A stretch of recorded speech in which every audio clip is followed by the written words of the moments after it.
ginagamit mo ang mantika araw-araw sa itlog gulay o sa paborito mong ginisang ulam. Pero paano kung sabihin ko sa iyo na ang mantikang nasa kusina mo ay tahimik na nagpapabilis ng pagtanda, nakakairita sa tiyan o nagpapahirap sa puso mo? Para sa mga nakatatanda, mas mahalaga pa lalo ang mantikang ginagamit sa pagluluto.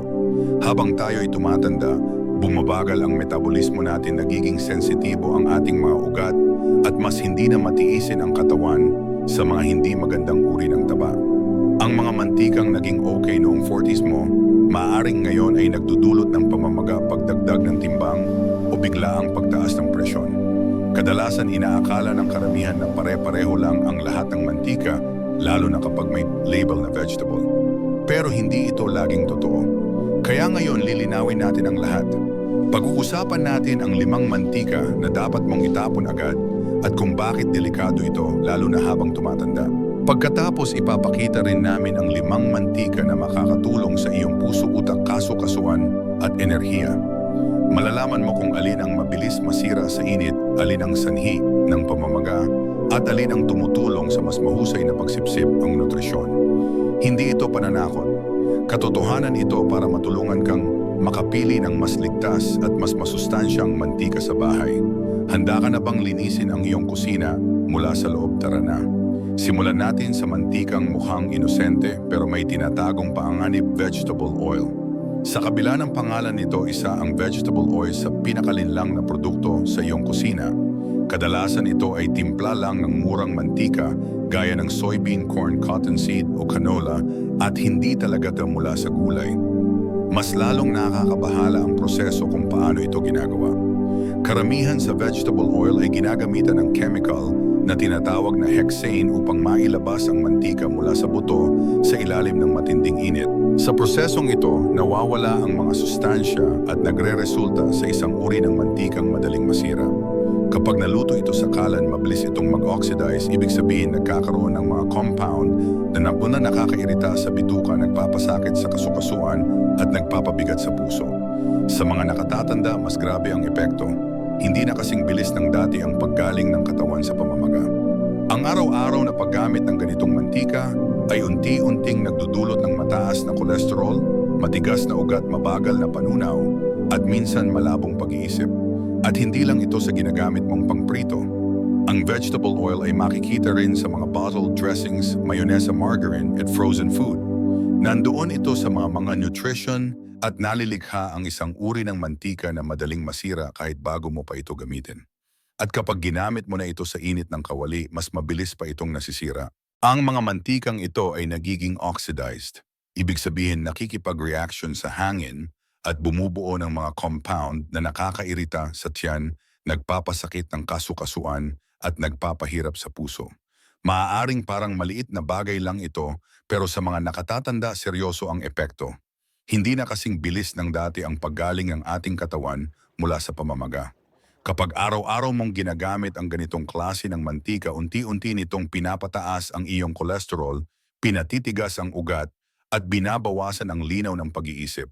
At hindi lang ito tungkol sa kung ano ang nilalagay mo sa kawali. Ang vegetable oil ay kadalasang makikita rin sa mga bottled dressing, mayonnaise, margarine, frozen meals at snack foods. Nakatago ito sa mga produkto na akala mo ay ligtas. Maraming tao ang patuloy na gumagamit nito dahil mura at mataas ang smoke point. Pero huwag kang palinlang, ang ibig sabihin ng mataas na smoke point ay hindi ito madaling umusok, pero hindi ibig sabihin na ligtas ito.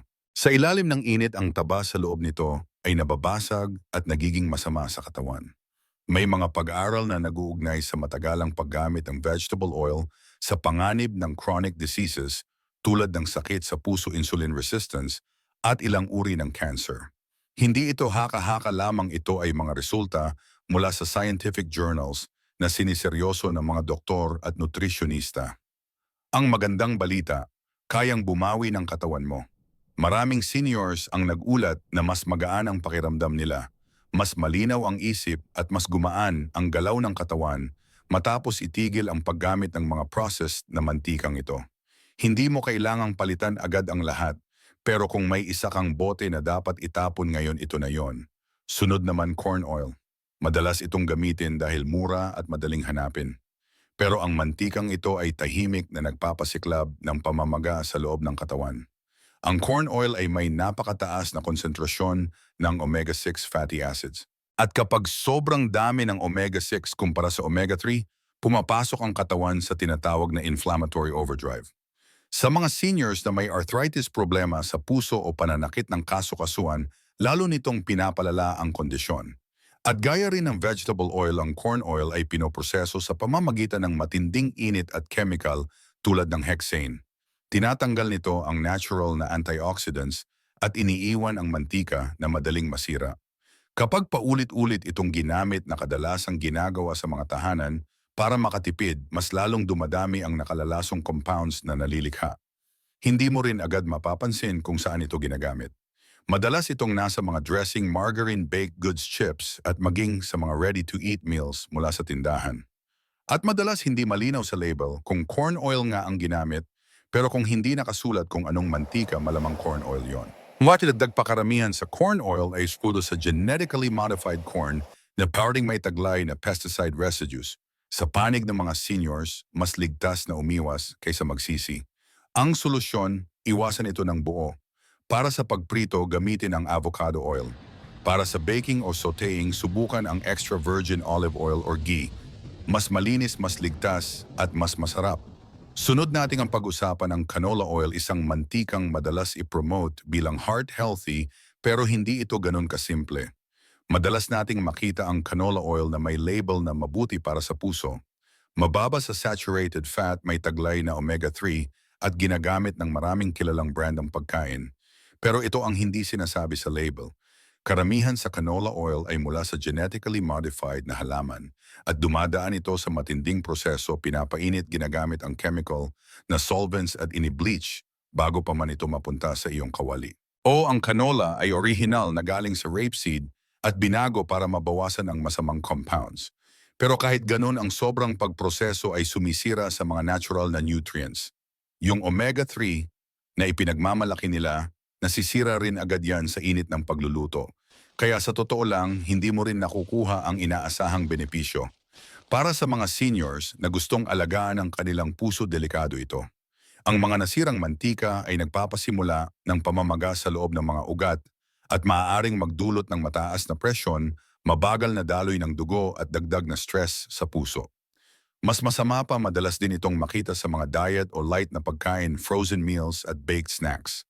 Kadalasan kasama rin nito ang preservatives and additives na mas pinapahirapan ang digestion at atay mo.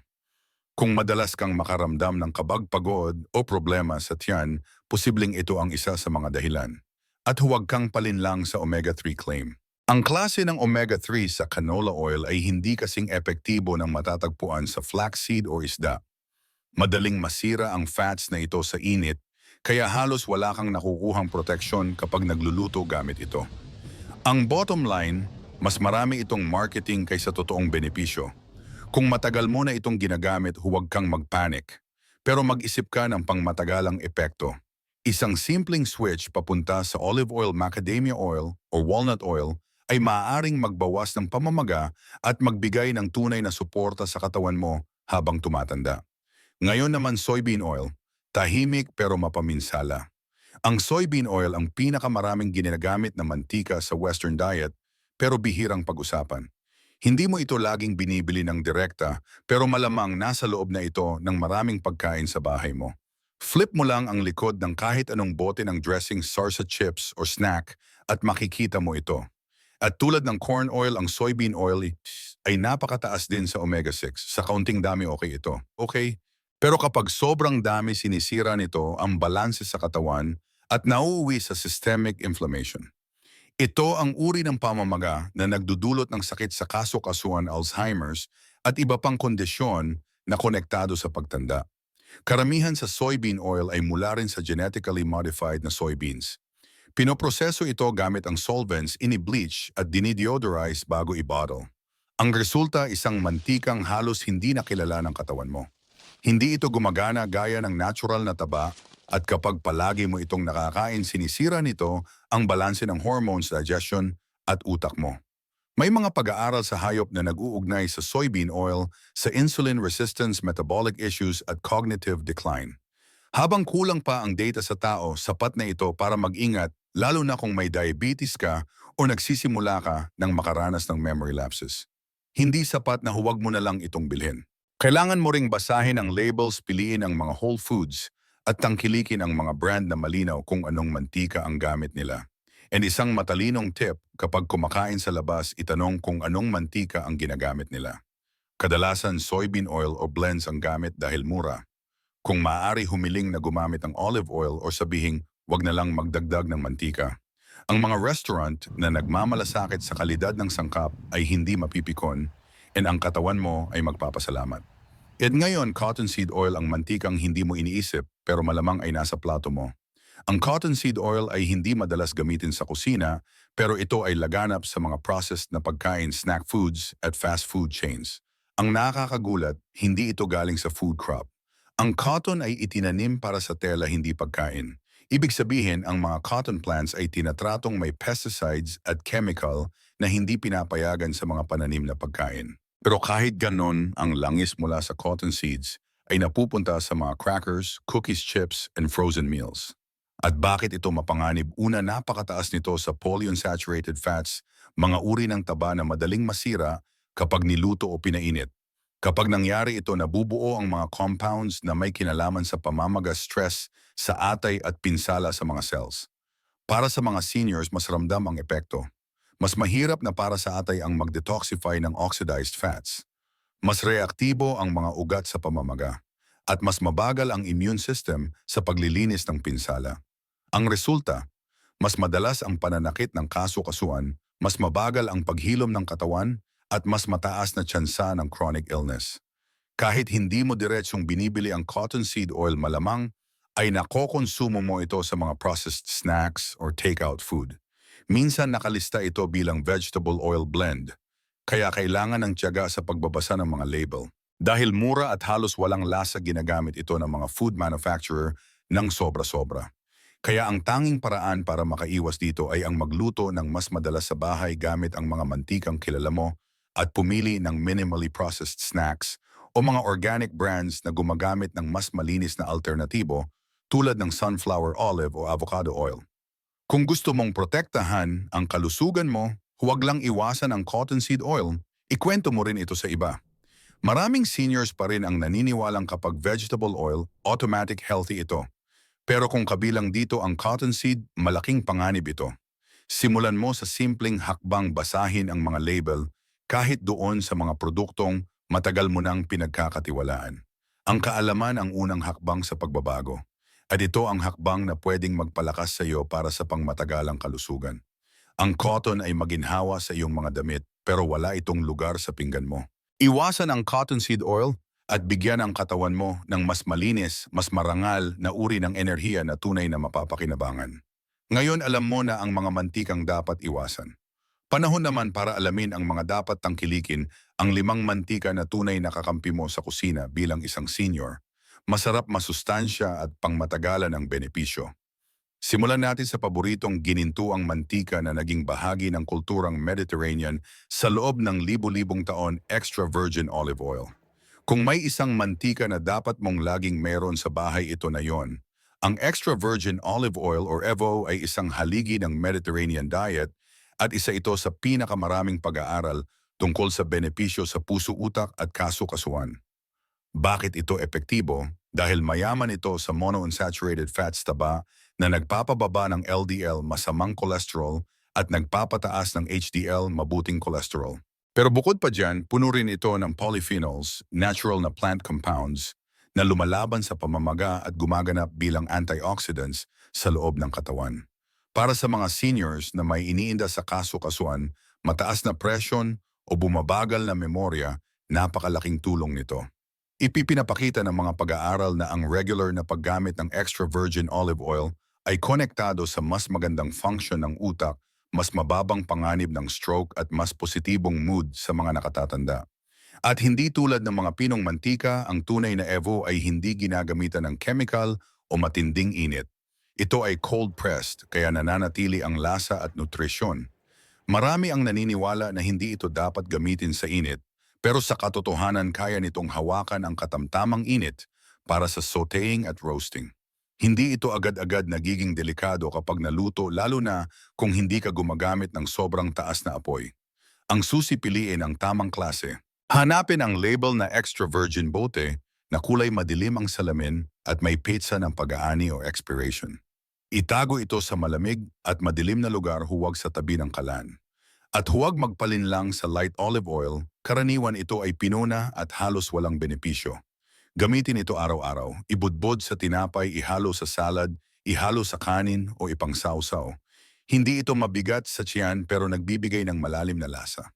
At higit sa lahat, tumutulong itong masipsip ng katawan ang fat-soluble vitamins tulad ng A, D at K na kadalasang kulang sa diet ng mga seniors. Marami ring nakakatanda ang nagsasabing mas kaunti na ang ginagamit nilang mantikilya o margarine kapag nagluto na sila gamit ang EVOO. Hindi lang ito palit kalorya, isa itong pagpapalit patungo sa mas malusog na taba. And sa paglipas ng panahon, ang mga maliliit na pagbabagong ito ay may malaking epekto sa kung paano mo nararamdaman ang katawan mo habang tumatanda. Ngayon naman, para sa pagluluto gamit ang matataas na init, ang pinakamainam na kasama mo ay avocado oil.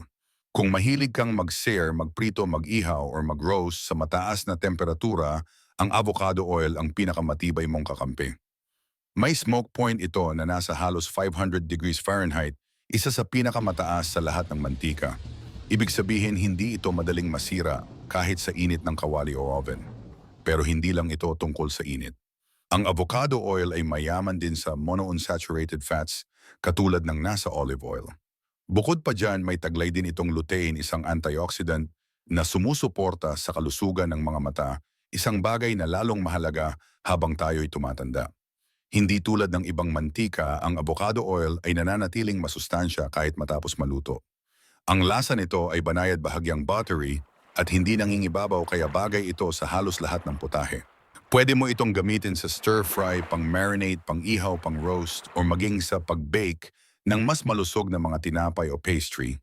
Ito rin ay mahusay na pamalit sa vegetable oil o canola oil sa kahit anong recipe. Hindi mo lang iniiwasan ang masamang taba. Pumipili ka pa ng mantikang aktibong sumusuporta sa kalusugan ng puso, utak at metabolismo. Para sa mga seniors na may arthritis, mataas na presyon o problema sa cholesterol, malaking tulong ang avocado oil. Ang mga anti-inflammatory na katangian nito ay nakakatulong magpababa ng pananakit sa kasukasuan.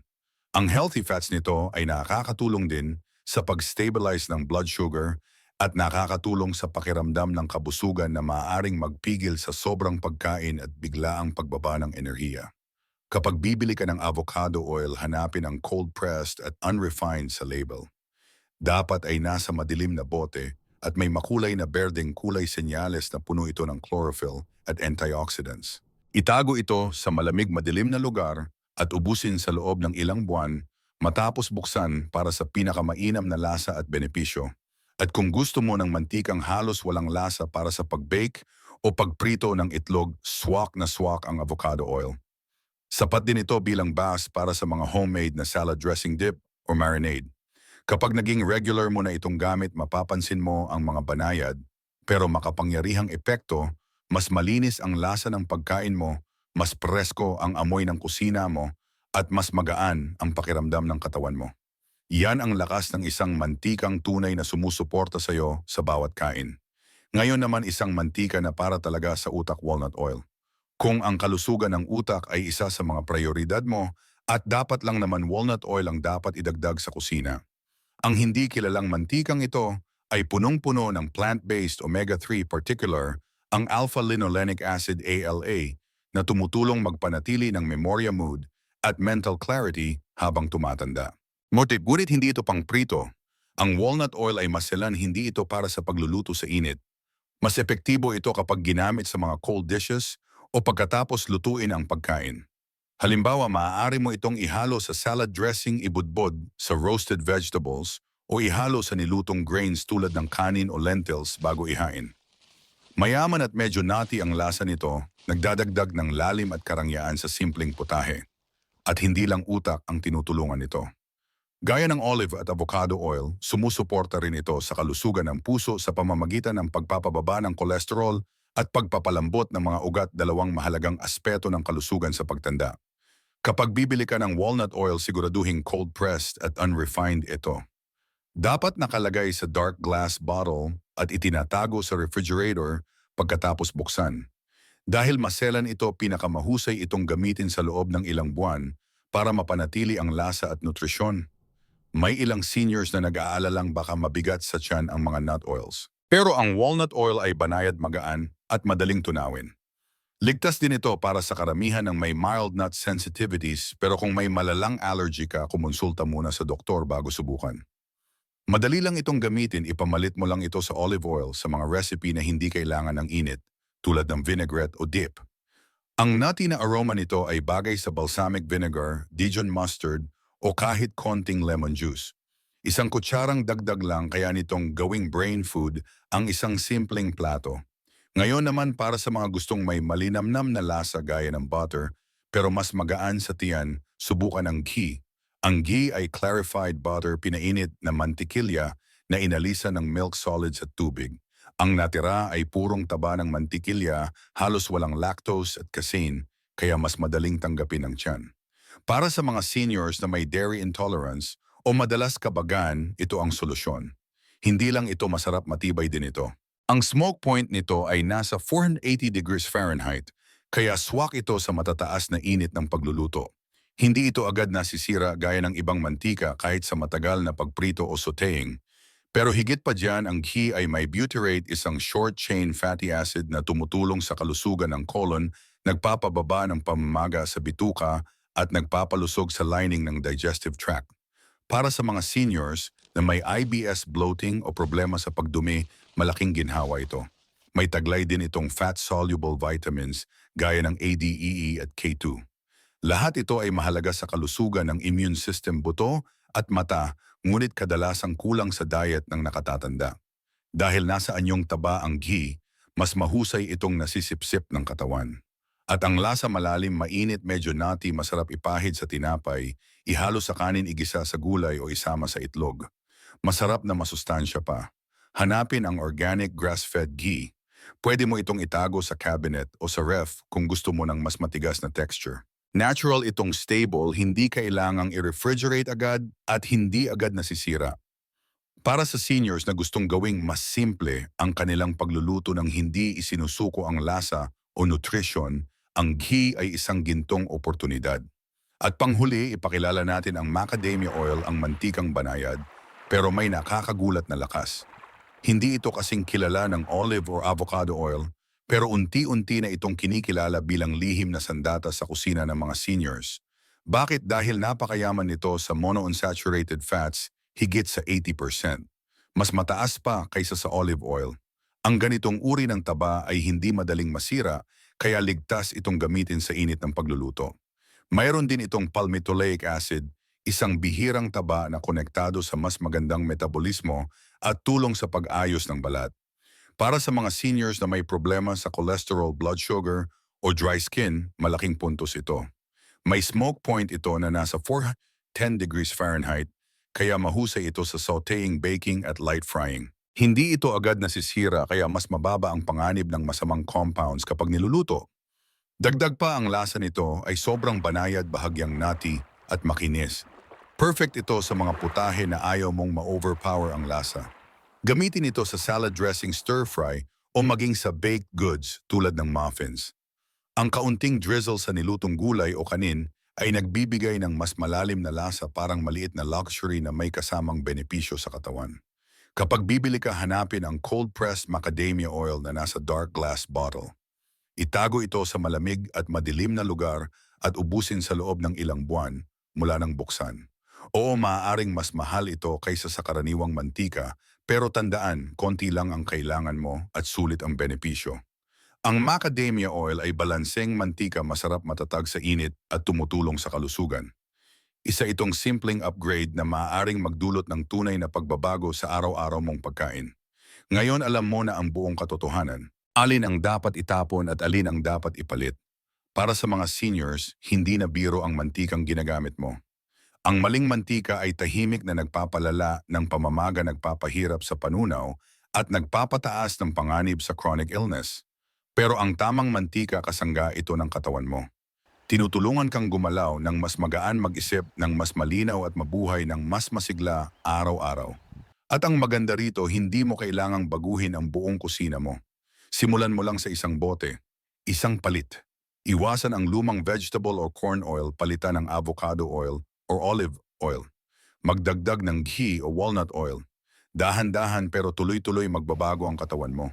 Dahil ang bawat lutong pagkain ay pagkakataon para magpagaling o para makasama. At ngayong alam mo na ang tama, mas madali nang piliin ang mas mainam.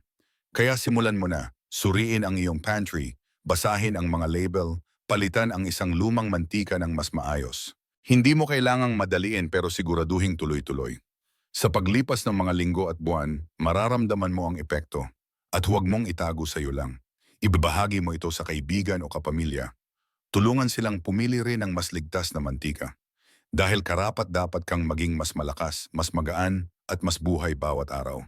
Maraming salamat sa pagsama mo sa amin ngayon dito sa NutriHub Bliss. Kung naging kapaki-pakinabang sa iyo ang video na ito, paki-like, mag-comment, at mag-subscribe para sa iba pang simpleng health tips para sa mga seniors.